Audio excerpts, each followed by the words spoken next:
அஸ்ஸலாமு அலைக்கும். எல்லாரும் எப்படி இருக்கீங்க? வெல்கம் டு சமையல் அட்டகாசம். இன்றைக்கி நீங்கள் பார்க்க இருக்கிறது சூப்பரான மருத்துவ குறிப்பு தான். இது ரொம்ப அருமையான மருத்துவ குறிப்பு. இதனுடைய பலன்கள், பயன்கள் என்னென்ன சேர்ந்துருக்கு எல்லாம் பின்னாடி கொஞ்சமாக அடுத்த போஸ்ட்டில் மீதியே நான் சொல்கிறேன். இந்த போஸ்ட் மொத்தமாக போட்டால் பெரிய போஸ்ட்டாக போகுது. அதனால் நீங்களும் கொஞ்சம் பார்க்கறதுக்கு கொஞ்சம் இருக்கணும் இல்லையா? அதனால் நான் ரெண்டாக பிரித்து போடுறேன். இதில் சோறு எப்படி ஆக்கணும்னு சொல்லிடுறேன். அதில் ஒன்றை கலந்துருக்க இதெல்லாம் நான் பின்னாடி போடுறேன். இது செட்டாக இது செய்யணுன்னாக்கா மருந்து சோறு, மீன் சால்னா, பொரிச்ச மீன், கட்டி பருப்பு, இது சாலியாக சதக்கு பண்ணுறது தான் மெயினான இன்க்ரீடியன்ட். அதோட சேர்ந்து இன்னும் பல இன்க்ரீடியன்ட் செய்கிறோம். அதெல்லாம் நான் அடுத்த போஸ்ட்டில் நான் போடுறேன் உங்களுக்கு. இப்போ நம்ம மருந்து சோறு எப்படி செய்கிறது அப்படின்றத நம்ம இங்கே பார்க்கலாம். என்னுடைய அளவு இது, வாங்க பார்க்கலாம்.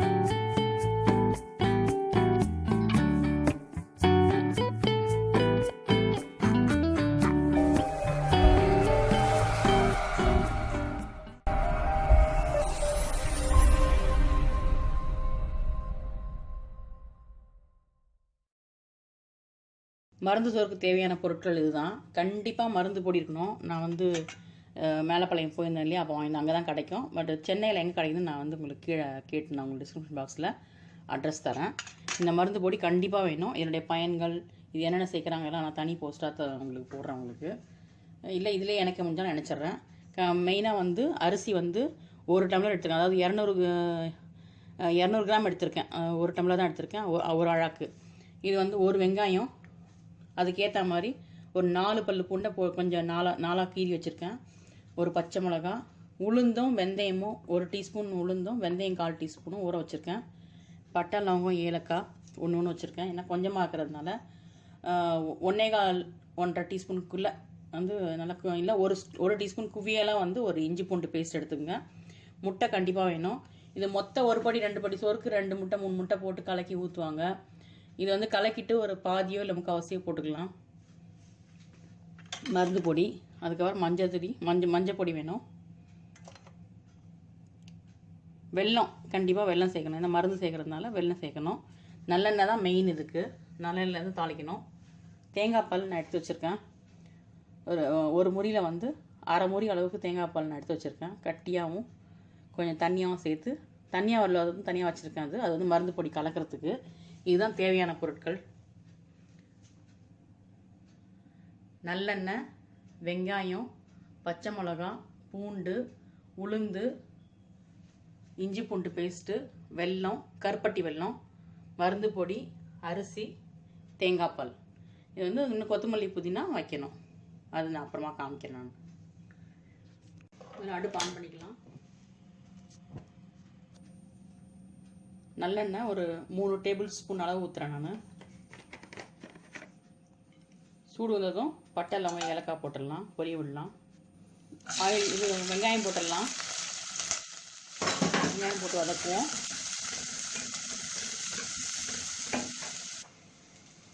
இது 1988 எங்கள் கிராண்ட்மா எனக்கு சொன்ன அளவு இது.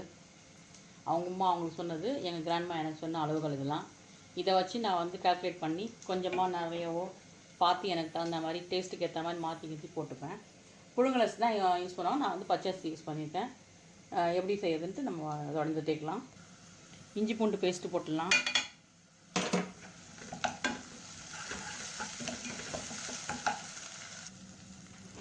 பூண்டு நான் ஃபஸ்ட்டே போடுறேன். பூண்டு இந்த வேகும் போது போடுவாங்க, அரிசி வேகும் போது. நான் ஃபஸ்ட்டே போடுறேன் கொஞ்சம் வதக்கிறதுக்காண்டி. பூண்டு போட்டிருக்கேன். கொத்தமல்லி புதினா போடுறேன். போட்டு கொஞ்சம் வதக்கலாம். மருந்து பொடியை தண்ணி பால் இருக்குல்ல, அது கொஞ்சம் வச்சு நான் கலந்துக்கிறேன். இது மஞ்சள் பொடி அதில் போட்டுடலாம். இது கலக்கி தான் ஊற்றணும். அந்த மாதிரி அப்போ தான் கட்டி தட்டாமல் இருக்கும். நிறையனாக்கா மிக்ஸியில் ஒரு அடி அடிச்சிக்கங்க. ஒன்றுக்கு நான் 2 பங்கு தண்ணி ஊற்றுறேன். புழுங்கலரிசினாக்கா கொஞ்சம் நிறைய இன்னும் எக்ஸ்ட்ராவே ஊற்றலாம்.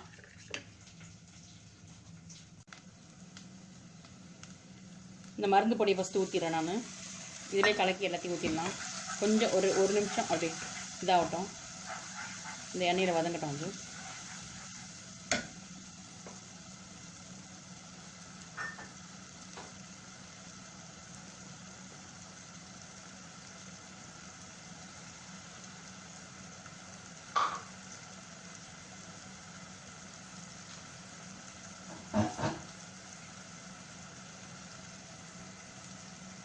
எந்த அளவு நீங்கள் வந்து அளவுக்கு அரிசி எடுக்கிறீங்களோ எந்த கப்போ அதே அளவுக்கு தான் தண்ணி. 1க்கு 2 ஊற்றலாம் பச்சரிசிக்கு. புழுங்கி வச்சுன்னா கொஞ்சம் எக்ஸ்ட்ரா ஊற்றிங்க. நான் வந்து கட்டி தேங்காய் பால் ஃபஸ்ட்டு 1 ஃபுல்லாக ஊற்றிட்டேன். இது 1/4 டம்ளர் தண்ணி தேங்காய் பாலில் நம்ம கரைச்சி ஊற்றிருக்கோம். ஃபஸ்ட்டு ஒரு திக் பால் ஊற்றிட்டேன். இது 2வது ஊற்றுறேன். மொத்தம் 2 டம்ளர் ஊற்றிருக்கேன். தண்ணி அதிகமாச்சுன்னு பார்க்க வேணாம். அரிசி தட்டினதை நான் வந்து தர ஜோராக வச்சுருவேன். அப்படி கொதித்து கொஞ்சம் முக்கால்வாசி வரும்போது அப்படியே இருத்திடுவேன். கரெக்டாக வந்துடும். இதுக்கேற்ற உப்பு போட்டுக்கலாம்.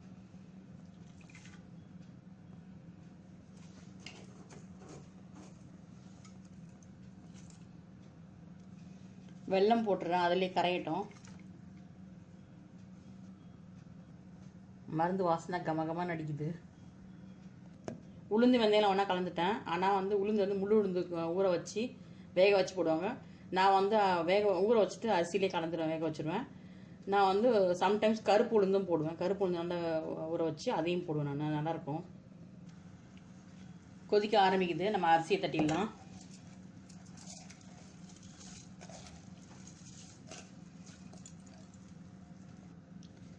கொதிக்க ஆரம்பிச்சிடுச்சு. அரிசி தட்டியாச்சு. இனிமேல் வந்து முட்டை மட்டும் தான் கலக்கணும். உளுந்து வெந்தயம் எல்லாமே போட்டுட்டேன். ஒரு கொதி கொதிச்சதும் நாங்கள் வந்து குறைச்சி வச்சுருவேன். அப்படியே மெதுவாக தீர வேகட்டும். இது வந்து நெய் சோறு மாதிரியோ இல்லை பஹராக்கானா மாதிரியோ இல்லை பிரியாணி மாதிரியோ வந்து ஒன்று ஒன்றா வரணும் அவசியம் இல்லை. எல்லாம் சேர்ந்து தான் வரணும். அதனால் வேகட்டும். மூடி போட்டு வேகட்டும். இந்த மாதிரி வரும்போது நான் கீழே வந்து தம் போடுற கறி வச்சு இந்த மூடி அது பாட்டு தம் போட்டு அது பாட்டு விட்டுருக்கோம். வெந்த பிறகு நம்ம முட்டை செய்வோம் பார்க்கலாம். ஒரு முட்டையை உடச்சி ஊற்றி நம்ம நல்லா கலக்கிக்கலாம். இது 1.5 படிக்கே 4 முட்டை போடுவாங்க.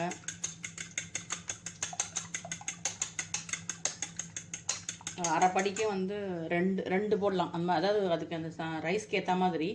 இந்த 1 போட்டாலும் தப்பு இல்லை, நல்லது தான், உடம்புக்கு நல்லது முட்டை. அதனால சேர்ந்தாலும் ஒன்றும் இல்லை. அப்படி மேலே வருது பார்த்தீங்களா? இன்னும் டம் ஆகல, இன்னும் வேகத்து முடிக்கல. இந்த ஸ்டேஜில் வந்து நான் முட்டையை வந்து முக்கால்வாசி போடுறேன். கொஞ்சம் கொஞ்சமாக ஊற்றி அங்கங்கே பரவலாக ஊற்றணும்.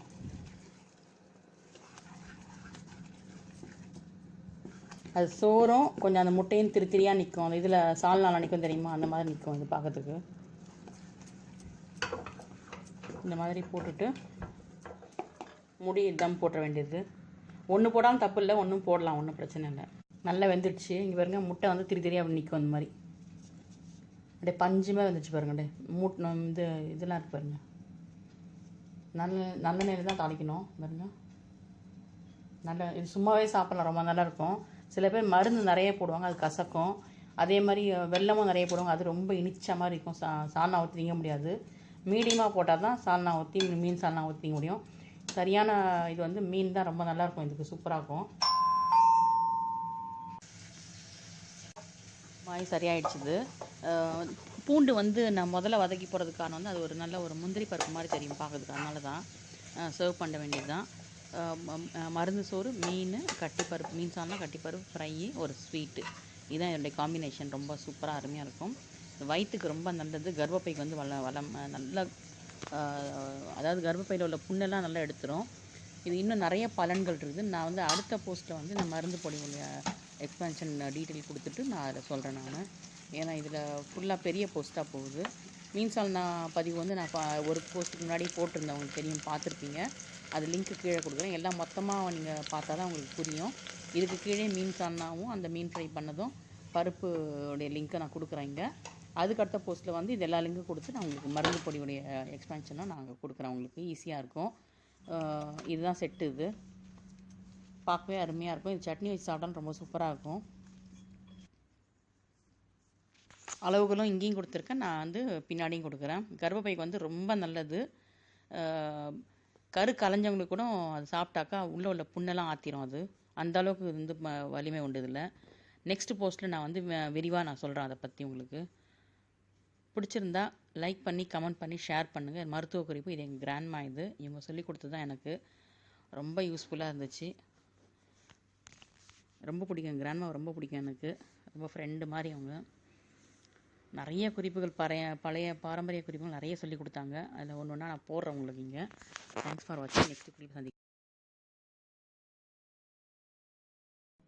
சமையல் அட்டகாசம் யூடியூப் சேனல் நீங்கள் புதுசு அப்படின்னா, நியூ கம்மர் அப்படின்னா, இந்த வீடியோக்கு கீழே இருக்கிற சப்ஸ்கிரைப் அப்படின்ற ரெட் கலர் பட்டனை அழுத்தி சப்ஸ்கிரைப் பண்ணிங்க.